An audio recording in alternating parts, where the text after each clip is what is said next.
నా సమస్య ఏమైనా చిన్నదనన్నా పర్వాలేదులే అని తాళి కట్టించుకోవడానికి అమ్మతనం నాన్న, కమ్మనైన అమ్మతనం. నేను యోగ్యత లేని దాన్ని, మాతృత్వానికి అర్హత లేని దాన్ని నాన్న. అమ్మ పిలుపుకి అవకాశం ఇవ్వలేని దాన్ని నాన్న. పిల్లలు పుట్టని దాన్ని నాన్న. తరాలకి వారధిగా నిలవలేని దాన్ని నాన్న. మోటుగా పచ్చిగా రేపు నన్ను పిలవబోయే మాట ఏంటో తెలుసా నాన్న? అలాంటి మాటలు అనకమ్మా.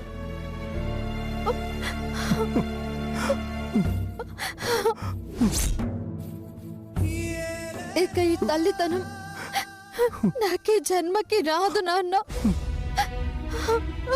మాతృమూర్తి అనిపించుకోలేని దాన్ని ఎలా పెళ్లి చేసుకోమంటారు? సరిపెట్టుకునే లోపం కాదు కదా నాన్న. దేవుడు నీకు ఈ లోపం ఎందుకు పెట్టాడు?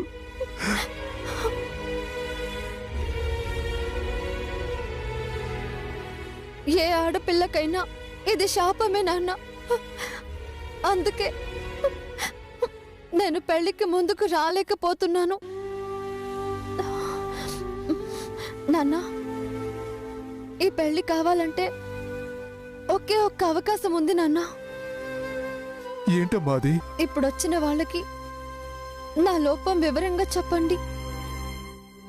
నా మీద ఇష్టం, రేపటి కష్టాన్ని వాళ్ళు భరించగలరా అని అడగండి. మీలా ఓ బిడ్డ పెంపకానికి ధైర్యం చేస్తారా అని అడగండి నాన్న. ఎలా ఒప్పుకుంటారమ్మా? నువ్వన్నట్టు లోపం చిన్నది కాదు కదా.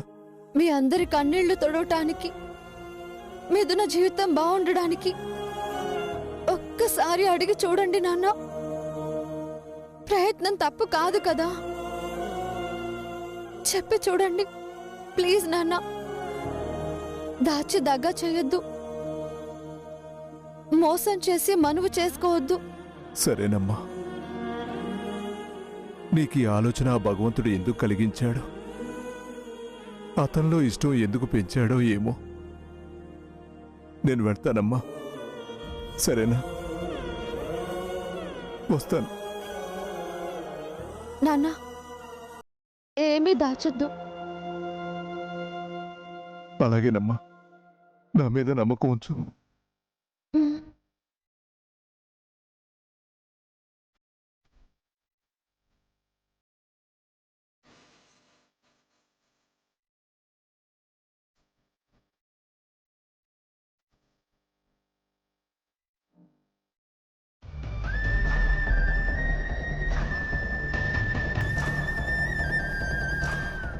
వైష్ణవి నిజం వాళ్ళతో చెప్పమంది. అది చెప్పినట్టు చెబితే వాళ్లే కాదు, ఎవ్వరూ పెళ్లి కొప్పుకోరు. అప్పుడు వైష్ణవి భవిష్యత్తు ఏంటి? అచ్చటా ముచ్చటా లేకుండా అలా మిగిలిపోవటమేనా? తను నిజం చెప్పకుండా తాళి కట్టించుకోదు. చెబితే ఎవరూ ముందుకు రారు. తన్ని ఇష్టపడుతున్న శేఖర్లో ఆస్తి పాస్తులకు మించిన మంచితనం ఉంది. అంత మంచి మనసున్న భర్త దొరకడం చాలా కష్టం. కానీ ఎలా?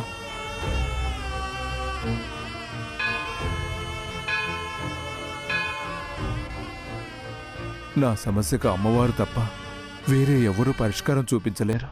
ఏది చేసినా ఆ తల్లే చేయాలి.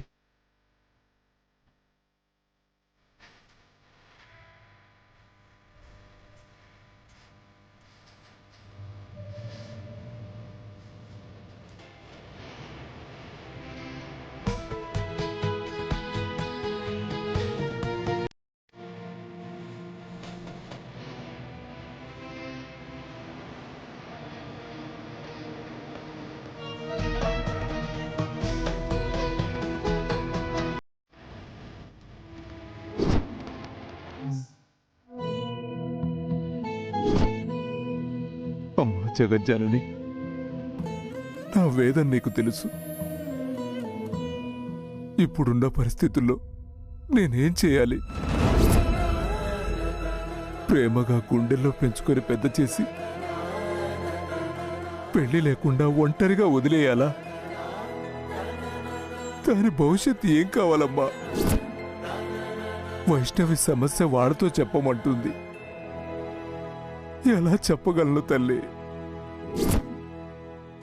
అమ్మా, నువ్వే దారి చూపించాలి. నా కూతుర్ని దీవించాలి.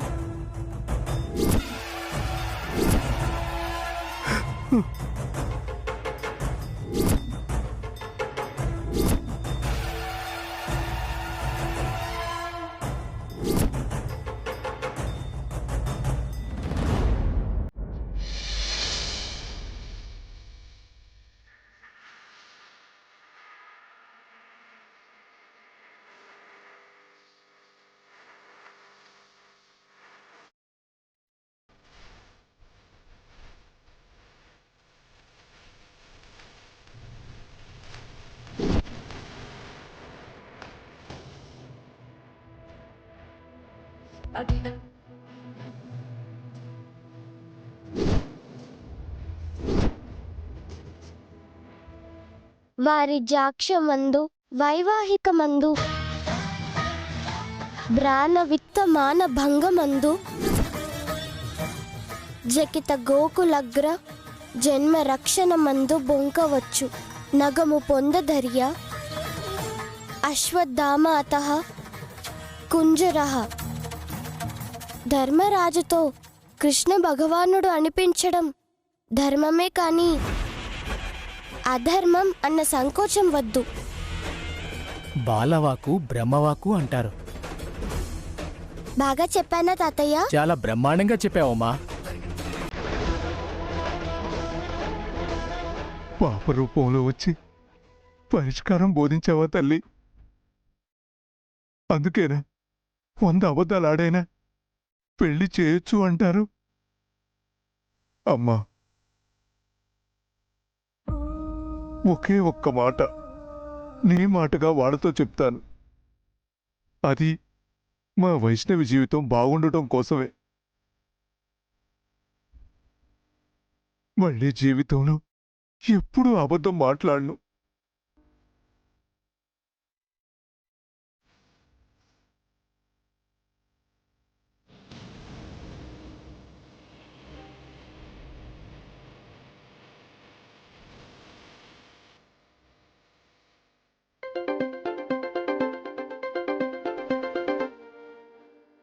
హలో, ఎవరు?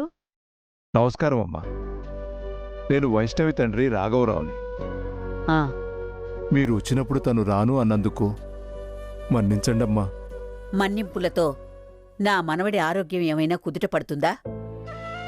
మా దుఃఖం ఏమైనా తీరుతుందా? అమ్మా, ఇక దుఃఖపడాల్సిన పనిలేదు. శేఖర్ ఆరోగ్యం కుదుటపడే మాట చెప్పడానికే ఫోన్ చేశాను. అవునా? అదేంటి రాఘవరావు గారు? మా వైష్ణవి శేఖర్ని పెళ్లి చేసుకోవడానికి ఒప్పుకుందమ్మా. రాఘవరావు గారు, మీరు చెప్పేది నిజమా? అమ్మవారి సన్నిధిలో ఉండి చెప్తున్నానమ్మా. అమ్మవారి మాటగా తీసుకోండి. మా వయసు ఒప్పుకుందమ్మా. కానీ చిన్న సమస్య. ఆ సమస్య ఏంటో చెప్పండి. అది చాలా బాధపడుతుందమ్మా. తప్పు అని పశ్చాత్తాపడుతుంది. సమస్య లేదు, పశ్చాత్తాపం లేదు. వైష్ణవి ఒప్పుకోవడమే మా వరం, అదృష్టం. ఇక ఎలాంటి అనుమానాలు మనసులో పెట్టుకోవద్దని చెప్పండి. వెంటనే వైష్ణవిని తీసుకుని మా ఇంటికి వచ్చేయండి. నా మనోడు తను వస్తేనే గాని కళ్ళు తెరవడయ్యా. అలాగేనమ్మా. అమ్మ లేక లేక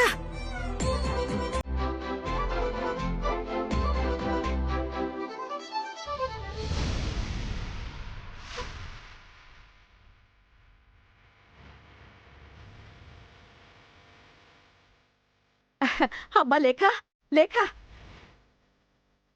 వైష్ణవి పెళ్లికి ఒప్పుకుందంటమ్మా.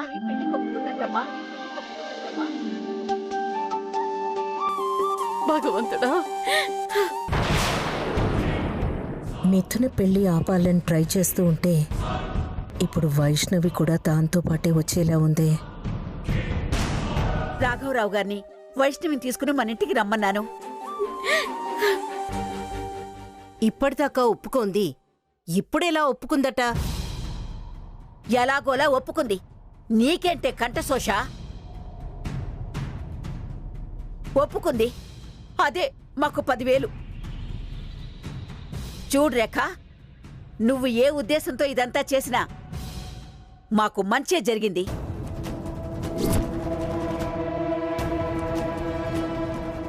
దేవుడు మంచి వాళ్ళకి మంచి చేస్తాడు.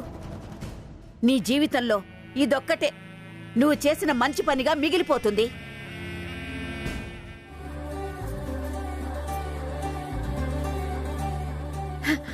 శేఖర్, వైష్ణవి పెళ్లి కొప్పుకుందంట.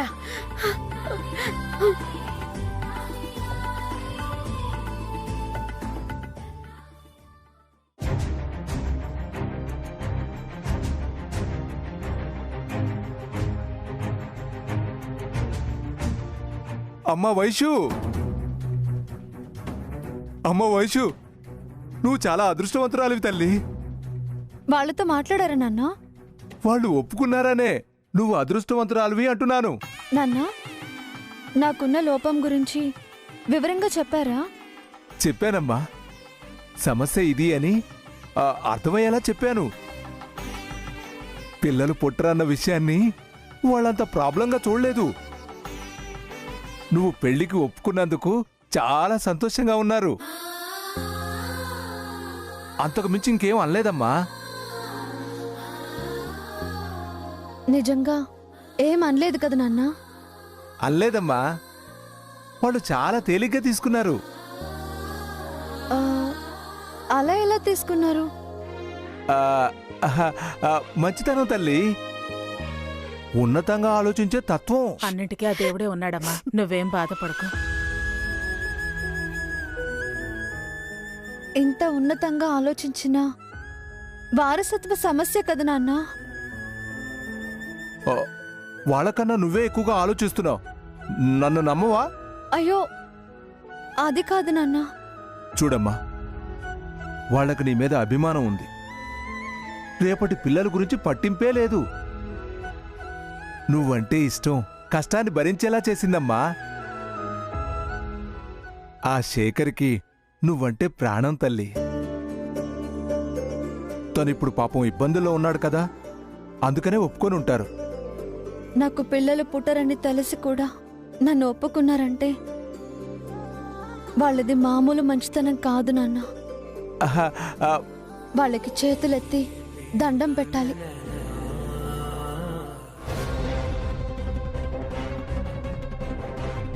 వైషు, నాన్న,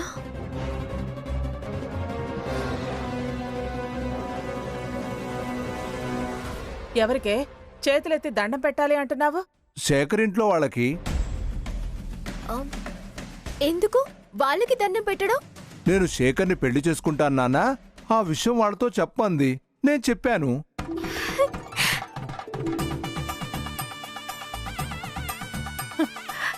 ఇది పెళ్లి కొప్పుకుందా? నిజమా వైశ్యం? ఎంత మంచిదానివే వైశ్యం నువ్వు. నాకోసమే కదా నువ్వు పెళ్లి కొప్పుకుంది. అందరూ బాధపడుతూనే ఉన్నారుగా, అందుకని ఒప్పుకున్నాను.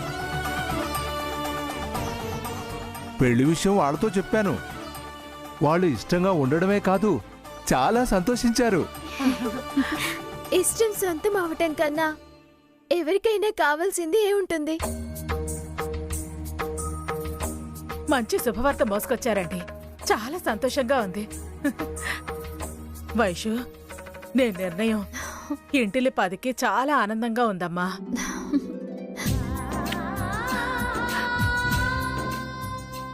వైషు నిర్ణయాలు ఏవైనా మంచి చేస్తాయమ్మా. వైషు, మనం ఇక్కడిలాగే అక్కడ కూడా జీవితాంతం కలిసి ఉండాలి. చాలా సంతోషంగా ఉంది వైషు. అయినా నువ్వు గ్రేట్.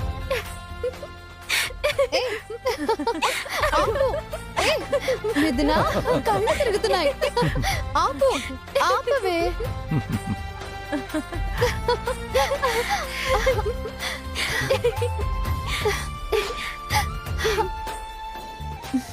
నీ సంతోషమే నా సంతోషం. అందుకే ఈ పెళ్లికి ఒప్పుకున్నాను మిథున. నా జీవితం ఏమైపోతుందో అని చాలా వర్రీ అయ్యాను వైషు. ఈ వైష్ణవి ఉండగా వర్రీని నిన్ను టచ్ చేయనివ్వను. అమ్మా వైషు, శేఖర్ పరిస్థితి బాగోలేదని నిన్నొకసారి వచ్చి చూడమన్నారు. ఆ, ఇప్పుడే వెళ్తానన్నా. ఉండు వైషు, నువ్వు ఒక్కదానివే దేనికి? అందరం కలిసి వెళదాం. పదండి. ఆ, రండి.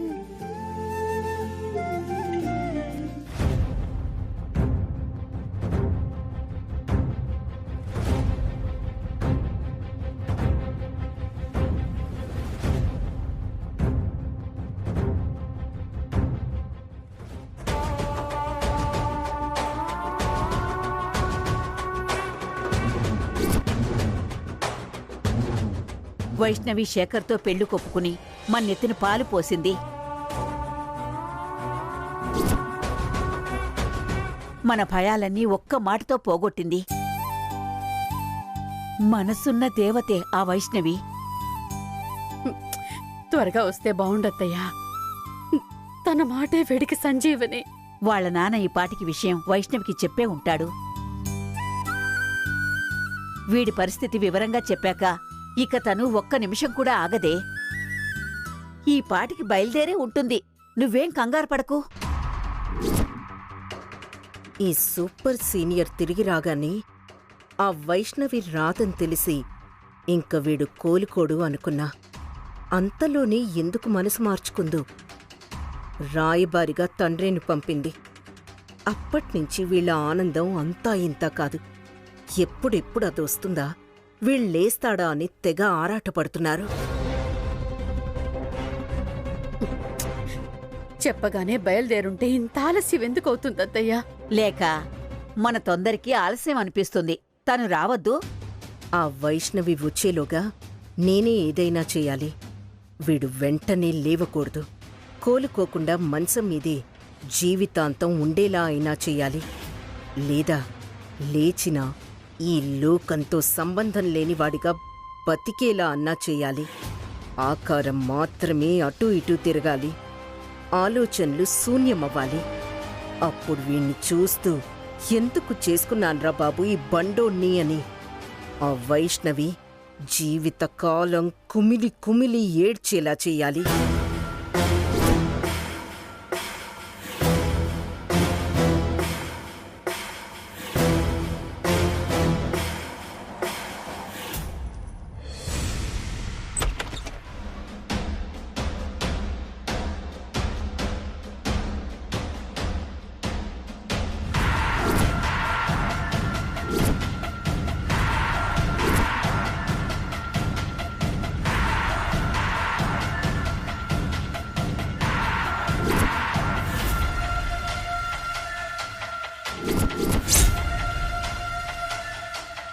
వైష్ణవి గారు తొందరగా వస్తే బావుండు.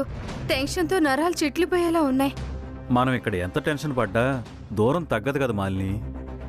ఆటో దొరకలేదో, క్యాబ్లో రాలేదో, తను ఎంత ఇబ్బంది పడుతుందో ఏంటో. అన్నయ్యకి ఏమైనా అవుతుందేమోనని భయంగా ఉంది బాబాయ్. ఏం కాదు మాలిని, ఏం అవ్వకుండా ఉండాలని దేవుడు వైష్ణవి మనసు మార్చి మన శేఖర్తో పెళ్లికి ఒప్పుకునేలా చేశాడు.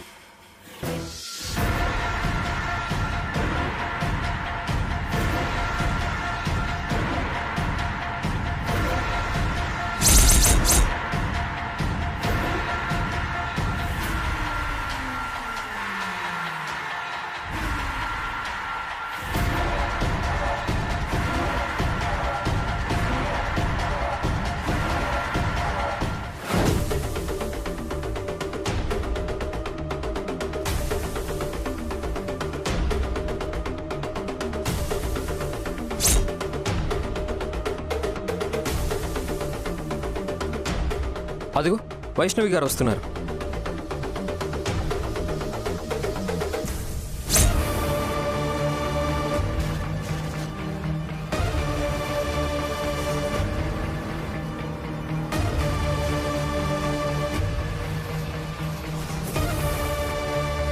నెల రోజులకివ్వాల్సిన డోసు ఒక్క డోసుగా ఎక్కిస్తున్నాన్రా మొద్దబ్బాయి.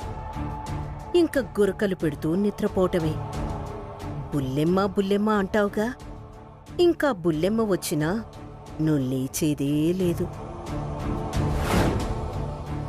మధ్య మధ్యలో ఇలా డోసులు తగిలిస్తూ ఉంటే నువ్వబ్బోని నిద్రపోతూ ఉండు. అదృష్టం బావుండి డాక్టర్లు గమనించి విరుగుడు మందు ఇచ్చినా కూడా పిచ్చి చూపులు చూస్తూ పిచ్చి వెధవలా తిరగటమే.